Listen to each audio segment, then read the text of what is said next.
This is what's great about sports. This is what the greatest thing about sports is. You play to win the game. Hello? You play to win the game.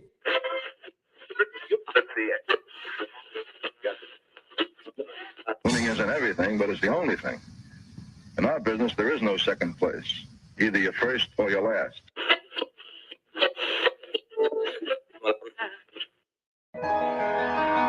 Ain't this what they've been waiting for? You ready? And now, the W with Walls and the Crew. Good morning. Where winning isn't everything, it's the only thing. On 100.1 FM. Good morning. And Facebook Live.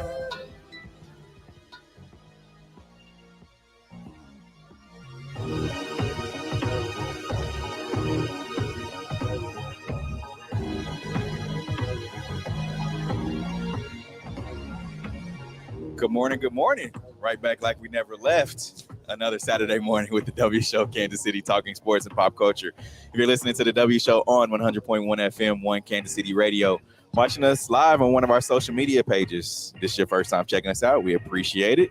Thank you for making us a part of your Saturday morning. My name is Steve Walls, and as always, I'm joined by the other hosts of the show, DJ Q, Jazz, and Broderick controlling us this morning. Good morning, everybody. What up? Good morning. And I'm excited. This is one of the big days of the year for sports. Final Four. If you're a KU fan, of course you're happy. But it's a big day. WrestleMania. If you're a wrestling fan, I guess that you say wrestling. Yeah. I gave up that habit at 11. Grow up, guys. Are you a wrestling fan? Wrestling? I gave that up at like 11. Oh, okay. Yeah, I found a real sport in football. I can't Something really that's get not into scripted. it. Something that's not scripted. So I they mean, say. Who's to say football is not scripted? Right. We're here. Guy Fieri's Dive and Taco Joint, Kansas City, right here inside of the right in the middle of the city, Kansas City Power and Light District. We've done our show here a few times. They always take good care of us. We got to see the margarita flights right in front of us. It's going to be a great day. Starting off early, Steve? Starting off early? I mean, it's always 5 o'clock somewhere is what they say. So how is everyone's week? It was good. It started, we had a little bit of cold weather in the beginning, but then now it's starting to warm up at the end of the week. I can get with it. Yeah. Especially today. I think it'll be fun around the city. It being nice outside. There's a buzz anyways with the games. It'll be exciting. For KU fans. Right. The right people. It'll be a good day. Q? I mean, it's the start of the birthday month, so Yeah, I saw you post that. Was it yesterday? April 1st, yesterday, that's right. yeah. So Big 4-0. Yeah, Looking forward to that? of course. Okay. Why not? Yeah. All right. That's what I'm talking about. So we are here, Guy Fieri's Dive and Taco Joint, getting ready to start off the show. We have a lot to talk about today, a whole lot. We're going to start off with the Royals. They've had some news these past couple weeks, but the Kansas City Chiefs, they're up next. They've talked about a possible move from Missouri to Kansas. The Kansas Chiefs, maybe? No? Okay. NFL says each team must hire a minority offensive coach amid push for diversity. Man, I can't wait to talk about that one. And NFL owners approve modified overtime rule, ensuring that possession for both teams in NFL playoff games. Chiefs, Buffalo Bills. Is that ring a bell to anybody? It does for me. But we'll talk some NCAA Final Four happening today in just a few hours in New Orleans, which we were there. Local team Kansas Jayhawks will be taking on Villanova.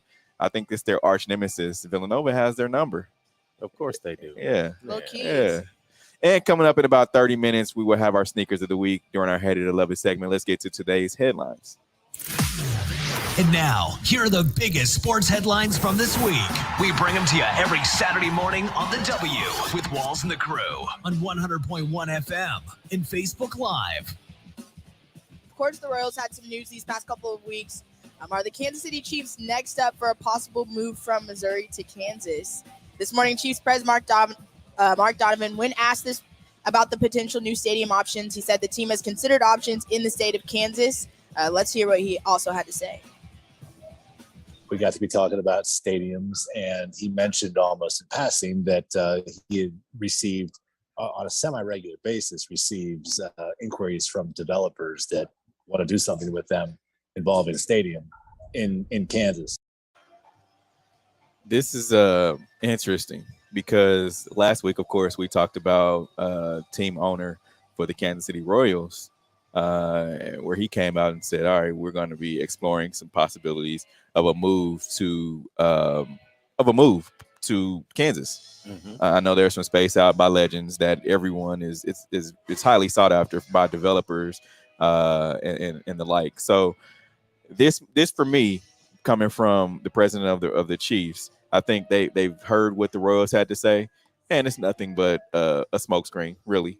I think the Chiefs, if the Royals happen to move, which I believe they will move, they'll have the whole parking lot. They'll have the whole area to themselves, so to speak. So they can do what New England had done.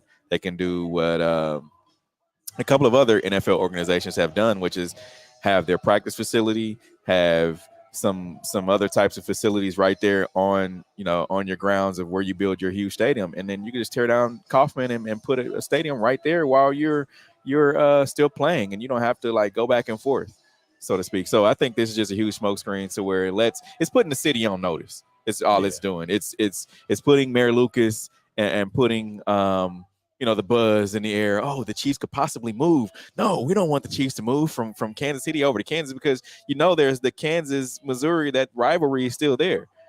So I don't think they'll go anywhere. They just want the city to be able to say, all right, we'll give y'all whatever you want. If you want a $500 million, $750 million towards a new stadium, let's do it. How do you guys feel about them not being right next to each other anymore, though? Like, I feel like going down there, especially on a Chiefs game day, like it's only right that they're right next to each other. I feel like it would feel weird that it wasn't right there, or like having that space be empty or gapped would be not right or not sit the same. What do you guys think? I think we need to change the tradition. I think it's time for the city to have a new landscape. I think, and I have a theory that a lot of these team owners want their stadiums to look like LA Live and the Crypto Center. Mm-hmm. You look at what Jerry Jones has done where's the stadium in Dallas? Is it in Arlington? Arlington, yeah. Yeah. So you look at where it is in Arlington. He's definitely had a hand in building a lot of the real estate around there, whether it's entertainment districts, whether it's apartment complexes, whatever it is. And I think that's what these teams want. These teams want their own real estate to do what they want with it. And they're, forcing the taxpayers to pay for it, which sucks. Yeah, I definitely agree with the entertainment around it, which is mainly the reason that the Royals are like, all right, we want to be more urban. We want to be more downtown. And I don't think the Royals want to be more urban. I think they do want to be downtown. I think they want to be close to the new energy that's going to be coming in Kansas City. You want to be close to the crossroads. Streetcar. You want to be on around the line of the streetcar, but then you also want to be around the River Market, which is totally being revamped. You have a lot of different energies that are going on around downtown, and if I have a sports organization, that's where I want mine to be. And I always harp on education. Like they take this money away from education, which doesn't help these programs. If the Royals and the Chiefs actually took resources and actually developed the inner city schools and the underrepresented schools, they could definitely fast track a lot of students to work for them, and especially in the future. But the NFL and basically these sports teams, it's like with the Royals, and I think that's the point that I was getting with the Royals and the 18th and Vine, what the stadiums down there. I'm having such a brain. I'm having such no. the Urban Youth Academy. Urban Youth Academy. Yeah. And so they could instill the same thing, especially NFL, NBA, and MLB teams. They could definitely help with these school districts again to raise some youth up, especially smart ones that can help advance your product. And they don't do that because, again, they're looking more towards entertainment. But you know what? It all comes down to money at the end of the day. Yeah. It all comes down to, all right, how much, if I'm an owner of something, how much do I have to put in to make it work?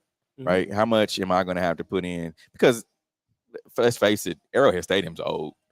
Kauffman Stadium's old. Kauffman Stadium is old. Yeah, they did a little, they try to put makeup on it, but I mean it worked for a little bit. But now you gotta these new stadiums nowadays, they got the new suites. They're very up to date and modernized. Well, and what the point we're also missing is that we're in a climate that needs a dome, and especially when you look at bringing in Super Bowls, the more World money Series, to the city. like different things that can definitely happen in the winter months. And Sprint Center, T-Mobile Center now is a prime example. They're booked, a lot more for family events than it is for sporting events. True. It makes it tough for an NBA team to come. So there's a lot of different things that need to change about Kansas City.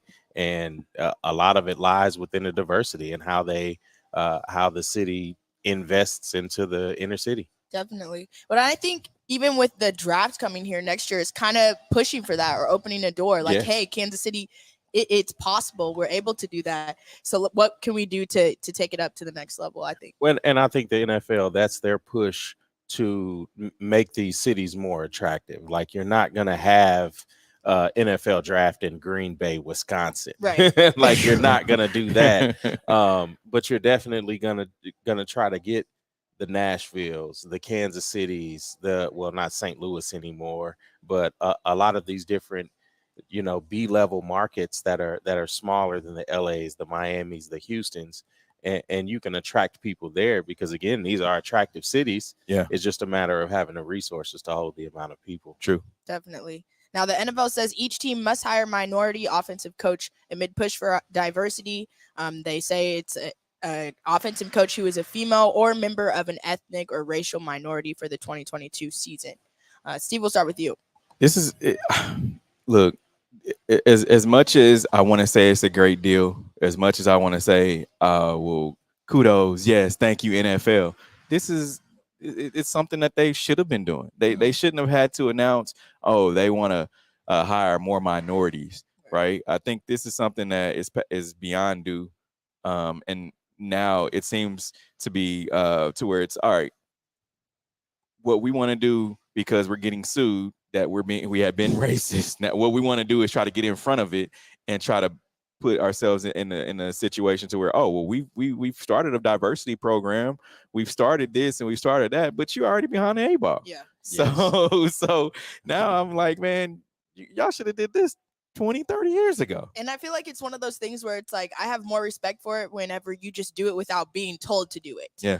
I guess is what my mom used to say about things when we were younger, like chores and stuff like that. Like, why don't you just do it instead of me having to tell you to do it? And so for this, it was more like almost a slap in the face that why do we have to make it a requirement? Like, you should just have it in that should be, like you said, a thing already happening, that it doesn't have to be necessarily a rule that you have to do it. Yeah. And they're trying to make it a big thing. It's like, man, y'all, you're not going to get any pats on the back from me because you should have been doing it. Yeah, and it's the same thing when we look at how they handled Colin Kaepernick. They pushed him out of the league. They tried to wipe him off of the face of the earth. It didn't happen. So then they brought in Jay-Z. Right. And then what happened? We got halftime performances. But it's like, no, what about what Colin Kaepernick was talking about? Yeah. Why can't we talk about racial equity and equality? Why can't we talk about bridging the financial gap between races? Like, there's a lot of different things at play in the NFL, not only just the GMs and the team ownership, it's also the coaches. And I sent an article to the group yesterday that really examined that. how coaches play a role. Yeah. And head coaches definitely put on their friends and their family that are far greatly underqualified. They do. Or their kids too. But that's what I'm saying. Family or friends. Yeah. Like it's either one of the two. And they do that to skip over black people. And they do it very intentionally. And they say, oh, well, maybe he wasn't qualified. They just leave the door open, for assumptions and then don't say anything. But now that they're under fire, they do these things retroactively. When they did the change campaign with Jay-Z, they were sending students to a school that encouraged black kids to cut off their hair because it wasn't respectable. And then 2022 we have an end of hair discrimination. Like it's really just all retroactive and marketing to fight against the racism that they've done. Like they're not denying the racism. They're just trying to sweep it under the rug, and they just want to fight every solution. And it's tough because we could have a much better league in football, baseball, and basketball. Yeah. If they allow talented black people to step up. Yeah, and it's so like you get guys like Bruce Arians, who is a forward thinker, I think, to where he says, all right, I don't really feel like he wanted to retire, but I felt like he saw a guy in Ty Bowles that he's like, man, it's time. It's his time. He can take the reins from here, and I'll just move up into a front office role. I'll still be a part of the franchise. I'll still be, able to call some shots, but I'll let him take over. And I mean, even he said, he's like, man, he's happy to reward Ty Bowles with the Tampa Bay Buccaneers head coaching job. And I'm happy to step aside and let him take the reins. And I mean, you hinted towards Andy Reid doing that 2 seasons ago, which I don't think he'll do. I don't know. I mean, Andy had a health scare earlier last season where he had to leave the stadium earlier. They couldn't do the post-game press conference. So, I mean, once you get up there in age, you kind of start looking around, look at your family, and figure out what's more important. Well, and that goes to show we have a lot of old white men in these positions, and we also have a lot of former players and a lot of very respected coaches that are black that just don't get the opportunities. Yeah. So again, we could have a much better league if we wiped out the racism, but that's the issue going across the globe. We can't wipe out the racism, but with the Arians situation and the diversity hires, I hope that it changes things, because you look at Tony Dungy when he got a coaching job as an assistant, then finally got a coaching job, a head coaching job. Right. He put on most of the black coaches that are in the league right now. Yeah. So to see one man do that, it's a glaring it's just a sore thumb for the league, and I agree. They're refusing to fix it. They're putting some makeup on it, like Steve said. That's all it is. Now, NFL owners approved modified overtime rule, ensuring possession for both teams in playoff games. This would have been a lot more clutch earlier in the season, huh, Steve? It would have been, but here's the thing, though. It's still like it's postseason, but now you want to make it. What they're trying to do is appease everybody. They want to make it more equal. Right, like it's always fair when it's not your team that it's happening to. Right. And so I think now you want it to be 50-50, but let's just say the coin toss. Go back. Let's look at what happened with the Chiefs, Buffalo Bills. Right, the way that game was going, the Chiefs win the coin toss. Chiefs get the ball. They go down and score. Buffalo then, Chiefs defense wasn't playing very well. So they go. Buffalo comes back down and they score. Then the Chiefs come back down and score again. Game over. Buffalo doesn't get to touch the ball again. So now you have an argument. Oh, well, both teams should have been able to touch the ball again. So, they could have just left it how it was, honestly, or just let them play it out. Put 15 minutes on the clock. Play it out. Whoever is whoever's last man standing wins. So, and I hate it because you get 60 minutes to beat your opponent. Then you get an extra 5 minutes to beat your opponent. Like the NFL keeps fighting for more football. It's like, hey, you guys, you hit the CTE stuff. We saw that, but now you want to give us more football for more concussions. You know what Iverson said? Only the strong survive, Q. Exactly. So, but I wish it was just sudden death. Like whoever scores, like you have to have the best team. And now we've gotten to the point where we're so pro offense in the game of football that the defense getting a shot is saying that the team doesn't get a chance to score. Like, so we just keep making all of these. It's really just going to be a snowball effect. And we keep making these excuses to try to make the game more fair. And it's not a way to make the game more fair, because literally all it is for the NFL to sell more commercials and give us more football. Yeah, they're just trying to please everybody. I mean, you got a lot of these owners, because it's the owners. So it's the owners that want it. But then again, the owners aren't the ones that are on the field playing. They're the ones that are trying to sell more commercials, sell more tickets, get wins too. And look, I think you should have put the onus on the players. Like, what do you guys want to do? What do you guys want to happen? Because I mean, we didn't hear the Chiefs complain in 2018 when Tom Brady won the toss. Right? We didn't hear Josh Allen come out and say, "Well, we didn't get to touch the ball again. You should have did what you needed to do in regulation." Yeah. So you should have put the onus on the players, whatever the players want to do. But it's just these owners that are trying to save face with the fans. It's like, oh, well, we're gonna go to bat for you. We read your tweets. We're gonna go to bat. So yeah. Now, we're going to take a quick break. Coming up, we'll discuss Royal Salvador Perez wins Lou Gehrig Award, and we'll take some NCAA Final Four. Keep it locked in. This is the W Show. We'll be right back. You're tuned in to the W with Walls and the Crew, where winning isn't everything. It's the only thing. On 100.1 FM and Facebook Live. Are you not entertained? Are you not entertained? Is this not why you are here? Come spin with us, Kansas City. KC WeSpin 360 is the coolest 360 video spinner experience for events. KC WeSpin 360 is taking it to the next level.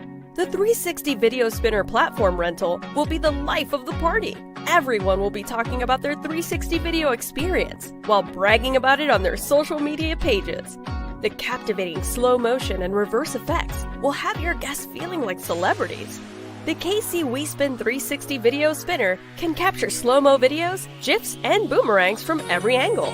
Specializing in corporate events, weddings, social gatherings, bar bat mitzvahs, school events, and fundraisers, KC WeSpin 360 can be found online at kcwespin360.com. Come spin with us, Kansas City!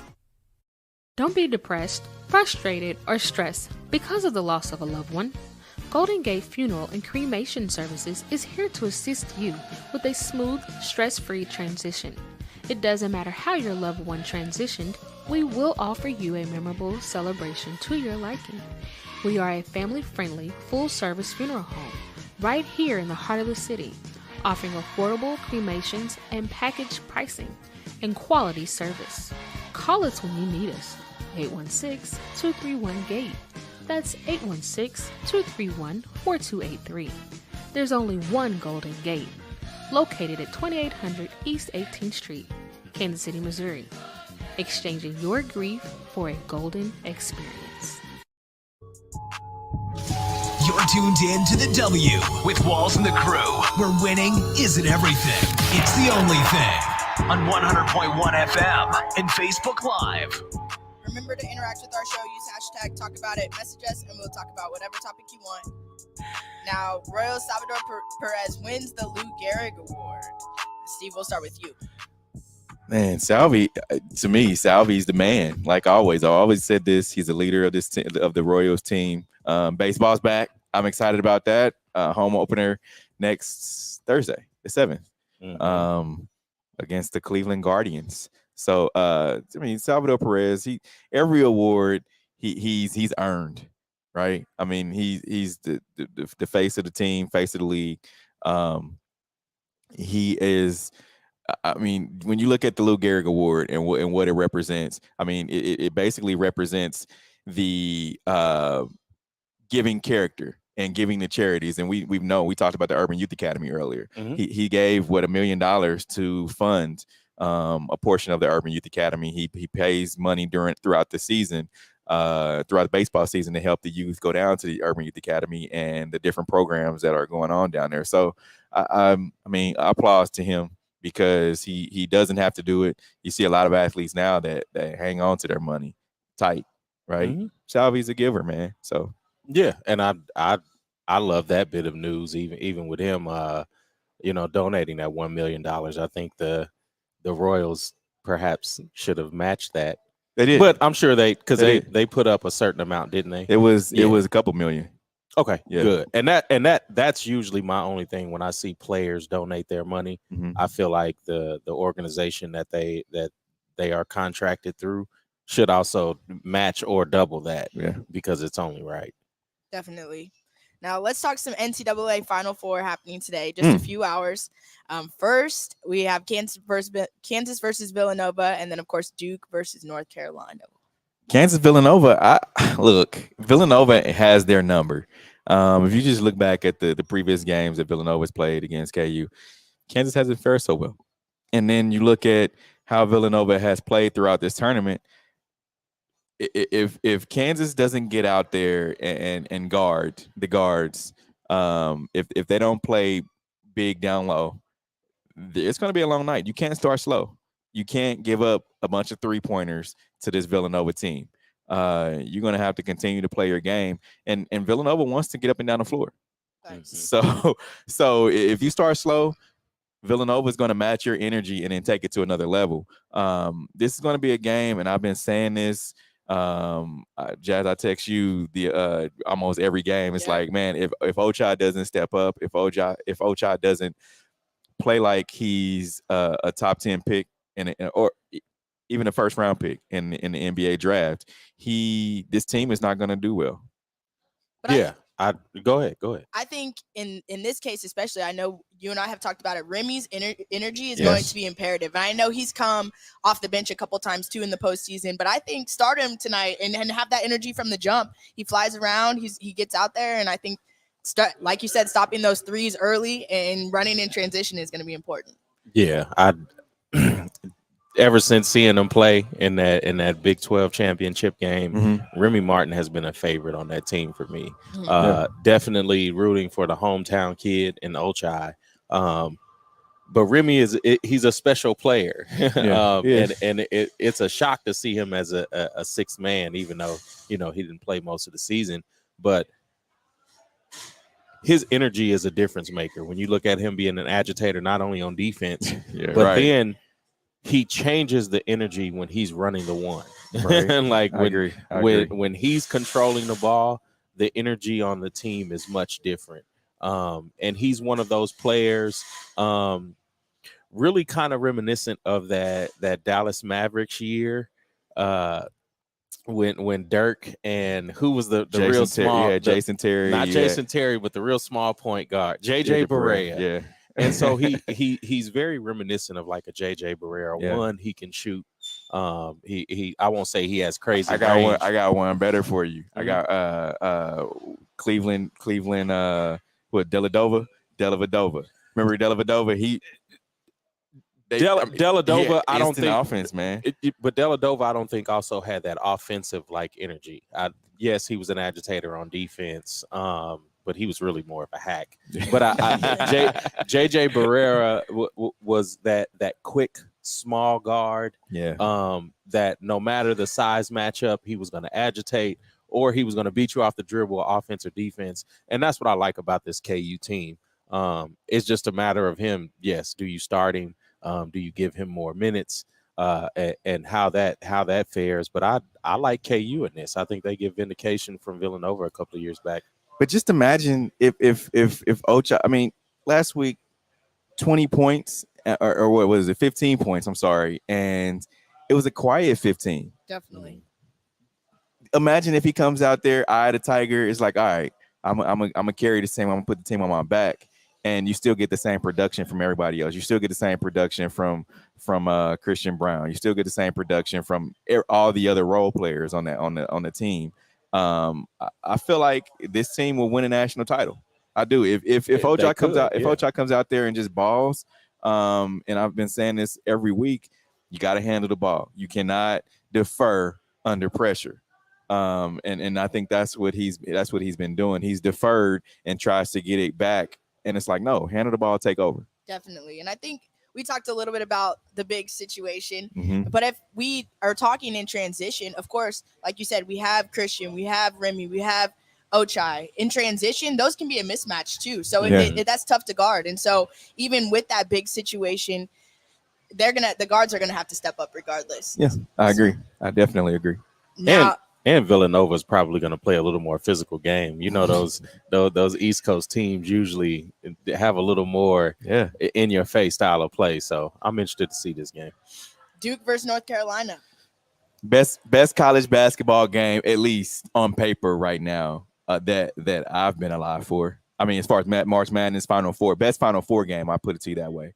You get Coach K, could be his last game of his career. You have UNC, who's beat them already twice this season. So, man, it's going to be a great game. Caleb Love, I'm rooting for him. Missouri native, is right down the road in St. Louis, played in our State Line Showdown All-Star game. So, I like North Carolina, but I like Duke as well. So, we'll see. I mean, I like North Carolina. I want to see that UNC KU final now. Do you? But Coach K and Self duking it out. Yeah, I like that too. I like that. I mean, that's a storybook ending Right. for Coach K, but Right. boo him, throw a tomato. But the thing about it too is I had on my bracket, I have Duke, but Arizona, and I had Arizona winning. But yeah, just it's like who's still winning in our bracket challenge anyway? I believe it's you first and me second, right? Yeah. I don't know. I don't look who's behind me. So I just know I'm number one. That's all I gotta say. I know I'm up there. Okay. I know I'm up there. All right, but if KU wins, I think you'll overtake me. You'll take the throne. I like that. I like that. Now, Suns point guard Chris Paul appointed by President Joe Biden to serve as advisor on HBCUs. Q, we'll start with you. I love it. I love it because it I really haven't read much into it. I think the news just came out yesterday. But hopefully this is not money that's already going to HBCUs. Hopefully this is extra. And then also having an advisory board to have like the likes of Chris Paul, Taraji Henson, like a lot of different celebrity advocates for HBCUs. I don't think HBCUs need more PR. I really think it's just a point of people seeing that these schools need help monetarily, and I hope that they get it. But then I hope that these schools also have the infrastructure behind it to handle that money and make it worthwhile. Yeah. So the thing about it too is we've seen Chris Paul, his involvement with the HBCUs wearing the schools on his shoes, writing them on his shoes throughout the NBA season the past couple of years. So I think he's definitely been a huge advocate for the HBCUs, and we see him. I mean, he even has feet on the ground. When you see homecomings, Chris Paul has been there, and you see him with a huge crowd behind him, doing little marches and things like that. And he's put his money where his mouth is as well, and he's funded he did a HBCU classic, I think in Phoenix or something like that. So, man, it's a huge deal. And I like Chris Paul a lot. From when back in the day when we did the NBA preseason game with Dwayne Wade. That's before he was CP3 though. Yeah, he was CP3 around that time because he was with New Orleans. He was walking around just like, I'm here, and that was part of the funny story because as he walked in, I'm like, hey, I'm with the group doing this. Yeah. I could walk you to the VIP section. Where do you want to go? He's like, man, I want to be with the people. And just even 10, 12 years ago, however long ago that was, him still having that type of mentality, like for the people, that's a type of mentality that you hope the NFL and the MLB takes on.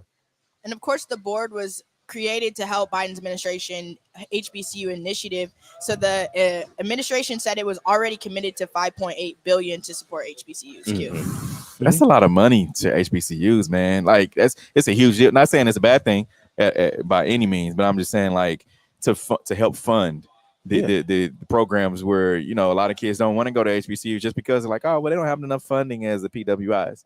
No, and that's again, that's definitely what it is. It's intentionally set up that way, but now we're in the process of trying to correct, you know, those financial inequalities. But yeah, you love it for the HBCUs because yes, that is a lot of money. But when you look at the different HBCUs, I believe there's over 200 really in the nation. So again, just like people not even knowing that much about HBCUs, like yes, it's money that goes across America for the most part, because I believe there are some in California, but then you also look at a lot that are concentrated in the South end up the East Coast. So, but that's what it's going to take, though. It's going to take guys like that are in the limelight to, even though Chris Paul didn't go to an HBCU, right? He went to, like, I believe Wake Forest is where he went, which is not far from from an HBCU, a couple of HBCUs. So. And so you're going to have to get guys like that, not only athletes, but you're going to have to get entertainers that are like, all right, and that's a part of the board. We're gonna basically showcase these HBCUs to kids who don't know anything about us. Definitely. It's kind of off topic, but did you guys see Deion's new locker room? Ooh, yes. Sheesh. Yes. Oh man, he's doing a lot for this school, man. Yeah, a whole lot. Like that locker room is looks like something you see at Ohio State or a big school. But it just shows the small amounts of energy that it just takes to get to these schools. Like, because now, yes, I want to see what the dorms look like. I want to see I want to see that money go towards student facilities. I want to see more of that go towards a lot more of the students than just the athletic programs. And so again, when you have these different grants, like, yes, let's let's help the community. And like we said last week, you know, they talk a lot about community, but none of the incentives in there go toward the community. It's all for themselves. Or across the board, even, because for me, when I was going through recruiting, I got recruited by Arkansas Pine Bluff. And whenever I went on my visit, I was like, okay, this is great if I'm playing football. I want it dispersed amongst all the different programs and women's sports too. So to see that, of course, it was cool. Like, same thing, how you guys talked about, I want to see the dorms and stuff like that. I see that football locker room. I'm like, I wonder what the soccer facilities look like. I wonder what the women's locker rooms are looking like. Can we kind of disperse this to where we're enhancing these schools all around, not just for known football? And it's funny. My dad, and you guys know this, my dad went to Grambling. He pitched for the baseball team, but I still didn't know much about HBCUs. Like, I received a letter from Fort Valley State. I didn't know anything about it. I mean, I knew it was in Georgia. I knew, you know, Atlanta is not far or whatever, but I just didn't know. So had I known, I probably would have, you know, chose a HBCU. Q, you went to an HBCU. Why'd you choose an HBCU? I chose it for that fact. Really? I wanted to be around Black people. I definitely always feel more comfortable around my people, and especially people that I don't have to explain myself to, right? And have to worry about them looking down at me for any mistakes or anything that, you know, that may go wrong, and then blame it on my whole race. So yeah, that was a part of it, being around people that I trust, even though I may not have known them, and just having that small comfort of not having to deal with a lot of the things that I dealt with in high school. So definitely. Now we're going to take a quick break. Coming up, we'll have our Hate It or Love It segment, kick it off with our Stinkers of the Week. This is W Show. We'll be right back. You're tuned in to the W with Walls and the Crew, where winning isn't everything. It's the only thing. On 100.1 FM and Facebook Live. Are you not entertained? Are you not entertained? Is this not why you are here? Come spin with us, Kansas City. KC We Spin 360 is the coolest 360 video spinner experience for events. KC We Spin 360 is taking it to the next level. The 360 video spinner platform rental will be the life of the party. Everyone will be talking about their 360 video experience while bragging about it on their social media pages. The captivating slow motion and reverse effects will have your guests feeling like celebrities. The KC WeSpin 360 video spinner can capture slow-mo videos, GIFs, and boomerangs from every angle. Specializing in corporate events, weddings, social gatherings, bar bat mitzvahs, school events, and fundraisers, KC WeSpin 360 can be found online at kcwespin360.com.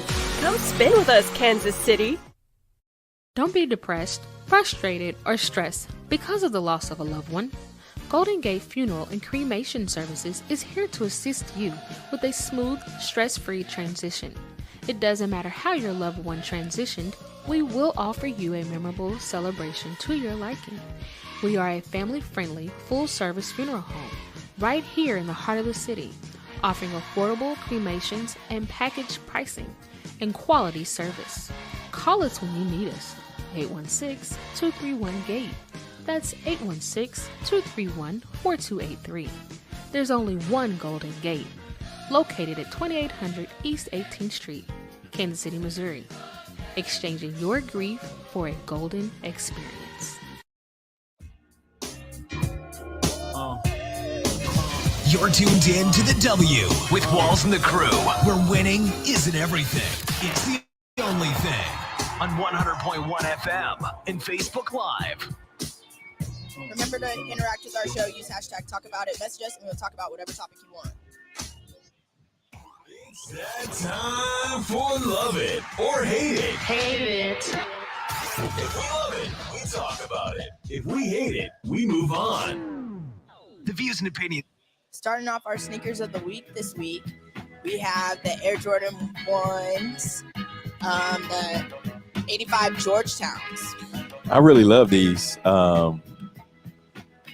These are one of the sneakers that kind of, you got to see them in person to really get the peach on the tongue and the kind of the off-white on the tongue. But I really love these. I like navy blue shoes too. Y'all get on me all the time for liking the powder blue, but I like navy blue shoes. Nah, these are cool. I'd rock them. I'd definitely rock them. The Adidas Crazy One Sunshines. I'm gonna let y'all go ahead. Y'all can talk about these for a little bit because I'm gonna give my little something on them. I don't like them, so there's not much to say. When it says hate it or love it, hated it. Nah, these are classic Kobe's. Like, oh, that's why you like them. Yeah, no. These, okay. So they were made like after a sports car, right? And so, you got to see them, man. These are one of the top Adidas Kobe's that were. No, y'all don't like these. It may have to be one of those I see in person. Come on, man. These looking are at these hoop on shoes, the screen, man. These are definitely recycle bin material. It's a pass for me, hard pass. Definitely a hard. These are hoop shoes. So like, if you're not, I wouldn't wear them. I mean, what hoop to the team, show or nothing. What hoop team? The Pittsburgh Steelers? You got a lot of schools. I mean, you got a lot of schools that can wear these. But yeah. I'm with Q on this one. I'm sorry, I got to pass. All right. I mean, they're Adidas shoes, so you can see KU rocking some of these. Yeah. No? Yeah, I'd probably rather wear the Yeezy Crocs over those. Wow. Not the swim shoes, man. Now, my personal favorite this week, Union LA Dunk Low Argons. I love these. I like the translucent bottom, but then again, they're powder blue, so yeah, they're my favorite. They're my favorites. They're a decent shoe. I'm loving them. The Nike Vapor Max Plus Neon 95s. Feeling them. They did these. They're kind of like they're like a remix of the Air Max 95s, the neon green. So I like these. I really do. The only thing is the air bubble on the bottom is kind of like questionable. I would hate that. But is that like a purple? Yeah, purplish, grayish. Okay. Blur. We call it blurple. Black and purple. I'll rock them. I like them. Now, University of Memphis and head coach Anthony Hardaway facing serious NCAA violations. Hate it or love it. I mean, he's doing what all the other coaches do. Yeah. He probably just had more of a microscope on him because isn't anything new that Bill Self and John Calipari, exactly, Coach K and Roy Williams and all of these different coaches have done. But what did he do? So he wasn't a Memphis coach at the time of the payment, but the NCAA ruled it wasn't allowed because he was a booster for the program. That former NBA All-Star gave $1 million in 2008 to his alma mater for the University Sports Hall of Fame. It's what a lot of these coaches do. The Arizona coach was taking money via Reebok or something like that. This isn't nothing new. Anthony Hardaway is playing the game how it's been played. Yeah, it's only a foul when you get caught, right? If you ain't cheating, you ain't trying. Exactly. So, I mean, you're going to see a lot of in the next year or two because of these NIL deals coming down so heavy. You're going to see more of these big schools, the blue blood schools that are some of their sanctions are going to come down. We heard that KU, at least I heard that KU sanctions that were supposed to come down at the beginning of the March Madness tournament. However, I'm not sure, but they're still lingering. I've heard from a couple of close people that are close to the school that, hey, Bill Self and his assistant coach, one of their sanctions may be to not coach if they make any postseasons over the next 2 years. They're not going to be able to coach in the Big 12 tournament, the national tournament, any of that. So we'll see. Will that affect recruitment? You damn right it will. Yeah, it'll affect recruitment, and they definitely had to hold on to that until after the tournament. What are you gonna do? You're gonna give Bill Self these sanctions against the farewell party against Coach K? No, the NCAA would never ruin that kind of story. Now, Ravens head coach John Harbaugh shares how team plans to practice differently amid 2021 injuries. Hate it or love it. I guess I love it. Dang.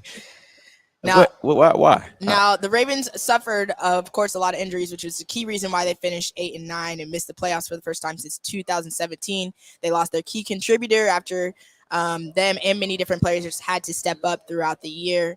One of the questions that John Harbaugh was asked in the owners with meetings was in regards to coming up with any conclusions as to what the team will do differently. The head coach went into great detail talking about how the organization has looked up everything and will approach it in different aspects, training completely different in camp. I mean, we would just have to see it. Yeah. I think part of that it is possibly the practice facility itself. Could be. Maybe the turf is terrible. And that's not out of the purview of the NFL because we had the situation in Mexico where the field wasn't ready. Yeah. And the NFL was just trying to, let's just do it anyway. But no, yeah. And that's the issue with teams, really trying to cut corners. When it comes to the safety of players, they're not necessarily, focused on that. They would rather just more football. It's a couple of things too. When you look at, you hear all the time about training staffs. You hear about the doctors, like the Rick Burkhalter, the head athletic trainer for the Kansas City Chiefs. You hear different teams and organizations say he's one of the best. And I mean, you can't say that for across all 32 teams. You really can. You can't say that about all coaches either. You hear guys when they're asked about Andy Reid. And they're asked about his coaching style and keeping players healthy. Andy is one of the top coaches that'll give you days off. If you need a personal day, take it. If you need that veteran day, take it. So you look. But these guys always are locked in as far as their coaches go. But do you think that it's the practices of the organization, like their staff or their field conditions and stuff like that, or do you think it's still lingering effects of COVID? Because we talked about when they didn't have a preseason, they didn't have proper preparation, and how is that going to affect guys who haven't been hit all off season? Yeah. And then we just went straight in because we didn't have camp, and this is really the first true off season that we've had since COVID. So I don't know if it would. For me, it might still be the lingering effects of those guys haven't been in the routine. They haven't had camps like they usually do to get prepared. And the veteran guys, their bodies are reacting differently too. True. Because they're used to all right, we finish our 16-game season, then we're going to take a couple weeks off, and then we're going to go right back to training. They weren't able to really do that, like you said, these past couple of years because of COVID. Definitely. Now, Paige Buchers refused NIL deals in March to strictly focus on basketball during UConn's NCAA tournament run. Hate it or love it? I hate it. Well, we talked about it, but I hate it. Yeah, I love it because she's saying, show me the money. And if I think she's saying, look, you guys don't have enough money to talk to me right now. No, Q. Man, I get what you're saying, but me personally, if I'm Paige, I'm saying, give me all you can give me right now. Because look, and I hate that it's like this, but women don't get paid what guys get paid in professional sports. And so while you're in college, you're going to be able to make all the money you can, take it while you can, because when you make it to the next level, then you're going against stronger competition. So you're not Paige Buckets anymore of college basketball, of UConn, the top program in the country. You're amongst a bunch of WNBA players who have just the same credentials, if not better, than you do. So the money isn't going to be the same as now you're a big fish in a small pond. And so she's telling them, go talk to those other players. No, why? She's telling them, I have Gatorade. I have Cash App. I have StockX. I am the reigning national player of the year. Give me more. I have a trademark on the name Paige Buckets. So she has all money in. She clearly listens to Nipsey Hussle because she definitely has all money coming in. And I look at it from a marketing standpoint. Mm-hmm. If I have Gatorade standing next to Cash App, standing next to StockX, I'm not going to have Fleer trading cards coming to try to give me $10,000 to come stand next to these guys, which probably gave me anywhere from 6 to 7 levels to deals. It. It's always levels to it. And so that's what it is. Like, look, you all aren't talking enough money to take me away from my breadwinner. It's not, but look, it's not taking her away from anything. It's adding to. Like, you always want more money. Nobody said they've ever had enough money. She wanted to strictly focus on basketball. You think if these teams were talking about $500 million, she was going to be focused on basketball? I don't think so. Man. Okay, but for her and selfishly and chasing the bag reasons, okay. I get it. I love it. But from a different perspective for me, if I'm one of her teammates, especially if I'm not getting money like that, I'm not getting paid like that, I just gained a whole other respect for Paige than before because she's locked into ball instead of chasing the bag. I think in the locker room, like that has to be an effect in the locker room. Like when you know she's getting paid, and you're sitting there like, dang. And then when she steps up and says, "Yo, I'm not worried about that. I'm worried about ball." Yeah, that speaks volumes for me. It sounds good. But at the end of the day, how can you take care of your family for years to come? You're at, it's not like you're at, no disrespect to our producer over here, it's not like you're at K-State. They're not the cream. They're not the cream of the crop. They're not the cream of the crop, right? You're at UConn. You're at the top, one of the top 2 programs in the country. You're not the only player that was ranked 1 in their class coming out of high school. There's 4 other girls just like you that are big time recruits. So get the money. They're all going to be locked in. She's getting it, Steve. But I'm here to hoop. Exactly. At the end of the day, I'm here to play ball. I think that's the point that Steve is missing. Right. I hear y'all. Like remember when OBJ wore his Richard Mille watch during the game? How much do you think they paid him to do that? A bag. They did. Exactly. So do you think Timex came to him and said, "Look, we got about $2,500 if you could wear this during the game"?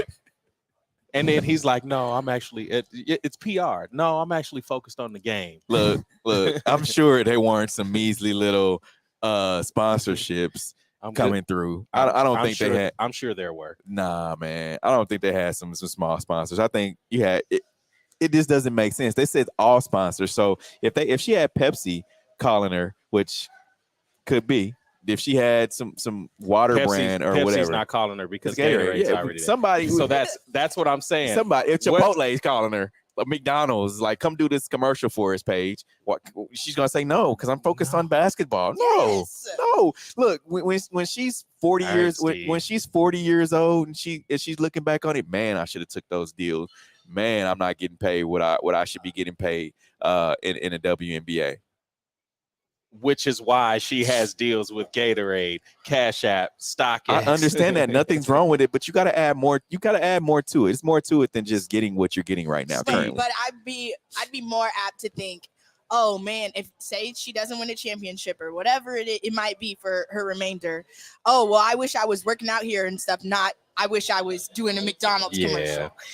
Because she's locked in, she's focused on the right thing. Steve, if those three brands all collectively are giving her $5 million, if another brand comes in and say, "Hey, we've got $50K," that doesn't mean anything. It does, but why not? That doesn't even hire an assistant for her staff. Sorry, Steve. Man, look, $50,000 is $50,000. Look, money talks, BS walks. Gatorade deal. I know Gatorade is what he said. If $1 million a deal, StockX is probably up there as well. So, but look, what I'm saying is, you got to have something. You know, your parents told you save it for a rainy day, right? Do you think Gatorade is not giving her rainy day money? She's not going to be able to play basketball forever. That's all I'm saying. She's not going to be able to play basketball. Yeah, $1 million is good right now, but how long would that $1 million last you? You're only getting 4 years of it. After the show, we're gonna look up the total of these deals. Yeah, I think she'll be okay. She's gonna 4 million. You only get 4 years in college. You only get 4 years of playing, so that's $1 million. That's $4 million. You're only getting how many? Let's just say all of them. She had 5 deals with $4 million a piece, right? And then how much do you think UConn is paying her under the table? Because Anthony Hardaway's not the only one. So again, Steve, it ain't what a are million. we like? It ain't a mil. I'm telling you that. If the boosters are already giving her $50,000 and not do anything with no name, no anything. Would you rather have 25 million or would you rather have 75 million? Would you rather have 25 million or would you rather have 25 million 10,000? And the minute she walks off UConn's campus, she's not going to become a nobody. So there's more to come. But there's still other superstars out there. There's and you're only able to play basketball for so long. You're only able to for everyone that's listening, Steve is not your financial advisor. Go get the money. It's about the money, man. What are you doing? Now, Young shares wife's reaction to a hater. I hope you're ready to meet your maker. Hate it or love it. Man, look. Shout out to Thaddeus Young's wife. Like, somebody, we see it all the time. These fans that go crazy on Twitter and social media. It's like, you don't come at these players and don't think their family's gonna come right back at you. Once you start saying some ignorant stuff, that's when she's basically saying stuff that he can't say. Yeah. And you know what it reminds me of? Those like memes where you see when you're at dinner and the man's like, his cheeseburger's messed up, and then his wife steps up and is like, "No, he said no mustard." Like, I like that, you know. Like somebody had to say it, and like we say, I think it's not fair that they just got to sit there and take it. So, I love that especially that it was his girl that stepped up and said something. So yes, I love it for her. I love it for him. She deserves Person of the Year. And sports better too. It was a sports better who came at him on Twitter like, course. "You didn't help me get my parlay." Some of the worst people. Yeah, you didn't let me get my parlay, man. Come on, what's wrong with you? You put on these cleats and go get your parlay. Now, Jalen Ramsey reveals lie. Cowboys told him before 2016 NFL draft, hate it or love it. I love it. Put it out there. I love it. I mean, are we surprised Jerry Jones lied? Not a surprise at all. Not a surprise at all. Now there's another one. There's a sports bra in Portland that's dedicated to women's sports. Hate it or love it. That's dope. I like it. That's a good concept.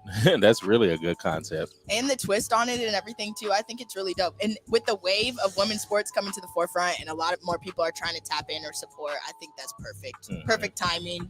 I think I'm definitely stopping by if I'm in Portland. So I love it. Yeah, that's dope. That's dope. And it's not degrading either. You know, like you get the other brands of the chicken spots, you know, and some other bars that are really like degrading towards women. And so this is really cool because they're only showing women's sports too.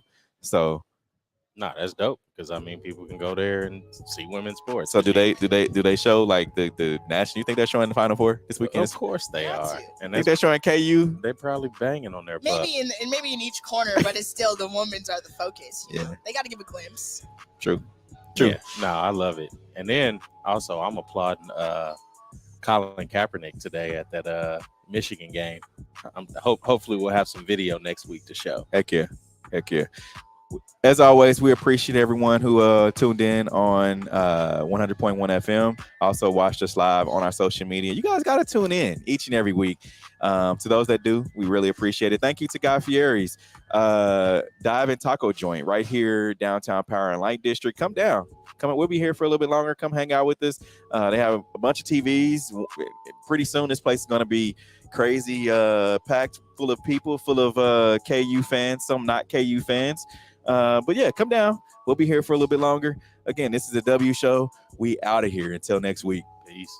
The views and opinions expressed on the W Radio Show by the host, co-host, guests, and call-in listeners are solely the opinions and responsibility of the original source who expressed them. They do not represent the opinions of the W Show, 100.1 FM, One Kansas City Radio, Sideline Sports Talk, Team Wall Street Foundations, or affiliates.